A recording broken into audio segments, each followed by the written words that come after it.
കേരളത്തിൽ എയിംസ് വരും മറ്റേ മോനെ. നാട്ടുഭാഷയിൽ ഒരു തേങ്ങ കിട്ടിയില്ല എന്ന് പറയാൻ കഴിയില്ല. കാര്യം തേങ്ങയ്ക്ക് എന്തോ ഒരു പ്രഖ്യാപനമുണ്ട്. ആമ ഇഴയുന്ന വേഗമൊന്നും പറയാൻ കഴിയില്ല. കാര്യം ആമ സംരക്ഷണ പദ്ധതി എന്തോ ഉണ്ട്. കേരളത്തിൽ ചുരുക്കത്തിൽ കിട്ടിയത് തേങ്ങയും ആമയുമാണ്.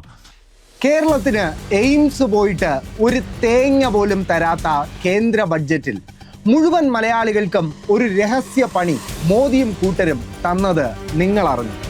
അതാണ് ബഡ്ജറ്റിലെ ധാതു ഖനന ഇടനാഴി.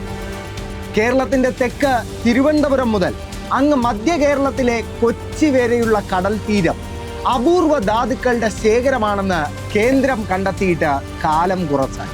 ഈ കഴിഞ്ഞ ബഡ്ജറ്റിൽ കേരളത്തിന്റെ സർക്കാർ പ്രഖ്യാപിച്ച ഖനന നീക്കത്തെ ഹൈജാക്ക് ചെയ്യാനുള്ള കേന്ദ്രത്തിന്റെ അടവാണ് ഈ പുതിയ പ്രഖ്യാപനം. പദ്ധതി ഒന്ന് തന്നെയാണെങ്കിലും നടപ്പാക്കുന്നവർ മാറിയാൽ എല്ലാം മാറില്ല. കേരളത്തിൽ കഴിഞ്ഞ കാലങ്ങളിൽ ദേശീയപാതയ്ക്ക് വേണ്ടിയാണെങ്കിലും ഗെയിൽ പൈപ്പ് ലൈൻ പോലെയുള്ള പദ്ധതികൾക്ക് വേണ്ടിയാണെങ്കിലും കേന്ദ്രം നിശ്ചയിച്ച മാനദണ്ഡത്തെക്കാൾ ഉയർന്ന തുക നഷ്ടപരിഹാരമായി നൽകിയാണ് സംസ്ഥാന സർക്കാർ ഭൂമി ഏറ്റെടുത്തത്. എന്നാൽ ഇന്ത്യയുടെ ഖനനം നടക്കുന്ന ബാക്കി ഭാഗങ്ങളിൽ അങ്ങനെയല്ല അവസ്ഥ. ഛത്തീസ്ഗഡിലും ജാർഖണ്ഡിലുമൊക്കെ അദാനിക്കും മറ്റ് കമ്പനികൾക്കും വേണ്ടി ആയിരക്കണക്കിന് കുടുംബങ്ങളെയാണ് കുടിയൊഴിപ്പിച്ച് ആയിരക്കണക്കിന് ഏക്കർ ഭൂമി ഖനനത്തിന് കേന്ദ്രം നൽകിയത്. അതും മാന്യമായൊരു നഷ്ടപരിഹാരം പോലും നൽകാതെ.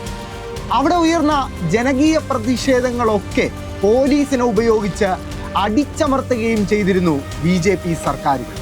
ഇനി കേന്ദ്രം കേരളത്തിന് എയിംസ് പ്രഖ്യാപിക്കാത്തതിൽ ദുഃഖമുള്ളവർക്ക് വേണ്ടി 10 വർഷം മുമ്പ് മോദിയുടെ സർക്കാർ ബീഹാറിന് പ്രഖ്യാപിച്ച രണ്ടാമത്തെ എയിംസിന്റെ ഇപ്പോഴത്തെ അവസ്ഥ ഒന്ന് കാണിക്കാം. ഒരു വലിയ ഗേറ്റ് മാത്രമാണ് വർഷങ്ങൾക്കിപ്പുറവും ഈ ബീഹാറിലെ ദർഭംഗ എയിംസിനായി മോദി സർക്കാർ പണിഞ്ഞത്. പ്രഖ്യാപിച്ചിട്ടും വലിയ കാര്യമൊന്നുമില്ല എന്നർത്ഥം.